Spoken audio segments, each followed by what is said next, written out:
श्री कृष्ण कहते हैं, जो मन को जीत लेता है उसे संसार में कोई हरा नहीं सकता। आज की कहानी भीम और कंचनगिरी का रहस्य, महाभारत की रोमांचक कथा। वनवास के घने अंधेरे जंगलों में चलते चलते पांडव थक चुके थे। धूप सिर पर आग की तरह तप रही थी और हवा में सिर्फ पत्तों की सरसराहट थी। द्रौपदी अचानक ठिठक गई। उसकी आंखें एक अद्भुत दृश्य पर टिक गईं। उनके सामने एक विशाल पहाड़ी चमक रही थी, मानो पूरी तरह सोने से बनी हो। पेड़ों की झाड़ियों के बीच छिपी यह पहाड़ी किसी दिव्य खजाने की तरह दमक रही थी। देखो, यह किसी साधारण जगह की तरह नहीं लगती, युधिष्ठिर ने कहा। उनकी आवाज में चिंता साफ झलक रही थी। अर्जुन ने भी सावधानी से चारों ओर देखा। यह जगह जितनी सुंदर है उतनी ही खतरनाक भी हो सकती है।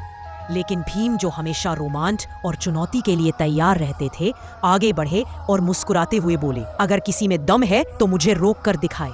सोने की कोई पहाड़ी मेरी ताकत निगल ले, यह कैसे संभव है?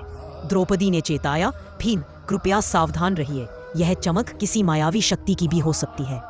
पर भीम ने किसी की नहीं सुनी। जैसे ही उन्होंने उस कंचनगिरी के किनारे को छुआ, उनकी आंखों के सामने अजीब सी धुंध छा गई। शरीर भारी होने लगा और देखते ही देखते उनकी मांसपेशियों में जैसे जान ही न रही हो। भीम! पांडव चीख पड़े। भीम घुटनों के बल गिर पड़े। उनकी सांसें तेज हो गईं और उनकी बाहें कांप रही थी।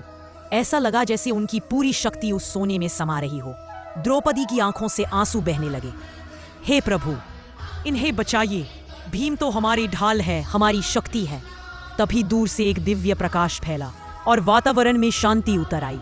श्री कृष्ण वहां प्रकट हुए, चेहरे पर शांत मुस्कान और आंखों में गहरा करुण संदेश लिए। उन्होंने कोमल स्वर में कहा, भीम, यह पहाड़ी सोने की नहीं, यह लालच का जाल है। जो इसे छूता है वह अपनी शक्ति स्वयं खो देता है, क्योंकि असली शक्ति बाहरी वस्तुओं में नहीं बल्कि मन की स्थिरता में होती है। कृष्ण ने अपनी हथेली उठाई और एक पल में कंचनगिरी धूल में बदल गई, मानो कभी अस्तित्व ही न रखती हो। भीम की शक्ति वापस शरीर में लौटी और वह उठकर कृष्ण के चरणों में गिर पड़े। माधव, आज मैंने जान लिया, जितना खतरनाक शत्रु बाहर नहीं, उससे कई गुना खतरनाक शत्रु भीतर होता है, मोह, लालच और भ्रम। कृष्ण मुस्कुराए। भीम, जो मन को जीत लेता है उसे संसार में कोई हरा नहीं सकता। वह क्षण पांडवों के लिए शिक्षा बन गया। उस दिन के बाद उन्होंने किसी भी चमकती वस्तु को शक्ति का स्रोत नहीं माना, क्योंकि उन्हें स्पष्ट हो गया कि धर्म, संयम और सत्य ही वह प्रकाश है जो किसी भी कंचनगिरी से अधिक चमकदार है। अगर आपको हमारी स्टोरी वीडियो अच्छी लगी हो तो हमारे वीडियो को लाइक करें, चैनल को सब्सक्राइब करें और अपने फ्रेंड्स के साथ भी शेयर कीजिए और कमेंट में बताइए कि कैसी लगी आपको ये स्टोरी। धन्यवाद।